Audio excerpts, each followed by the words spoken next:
Well, hello, AP Physics students. Happy Thursday. Just a quick update. I don't know that you've gotten this information yet, but it will be coming out soon as far as what the grading expectations are going to be for the fourth quarter. So the long story made short is we're going to do what's called a pass-fail system. And basically, as long as you're making halfway decent progress, we're going to call it passing, and that might look different in different classes. Um, and if you pass, it will go down in the grade book as a 100%, and if you fail, it will go down as a 59%. So I think that's pretty generous. The idea is they didn't want anyone's grade to be messed up just because of having to go home and do this e-learning at home. The good thing is, I feel like in our class, we've somewhat been able to carry on at least somewhat business as usual, even though we're doing it over email and Google Classroom and whatever. So the good thing is, I guess my message to you is just forget about the grade. Just ignore the grade. The grade's going to be fine. And I would have loved to give this message to you when you started school in kindergarten. Everybody wants to put a grade on things. Well, the grade is not what is important. It's how you're working, what you're learning, what your effort is.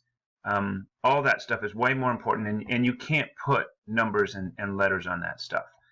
So, not too many years from now, you're going to be done with grades forever. That doesn't mean you're done learning. That doesn't mean you're done working. So we definitely overemphasize that stuff. And so now we've got basically a few weeks where you can just pretend like grades aren't a thing, because they're really not. As long as I see you're doing some sort of effort, and you will be surprised at what you're able to do. You take that pressure off of you, you relax a little bit, and you just learn. And you learn for fun, as bizarre as that sounds. And I know, this whole thing has messed you up, and as seniors, usually you're just anxious to be finished and moving on with the next step of your life. And you kind of got robbed a little of that finality. But let's just say, hey, let's call it an opportunity to learn without any other added pressure. And again, I think you'll be surprised at what you can do. So I'm going to carry on business as usual.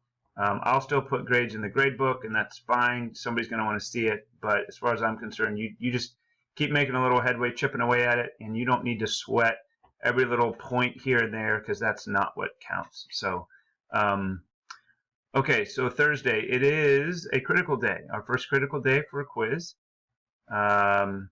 So if you haven't taken quiz 30.1 yet, this is the day you want to do that. And there's a place on Google Classroom where you can put the pictures when you're done, just like we did in the last chapter. And as soon as I see it there, I will hop to it and get you some feedback. Feel free to ask questions. You may ask as many questions as you want. There is no limit, and that's the way we learn sometimes. So, okay, I think that's going to do it for now. So enjoy your day. Go learn.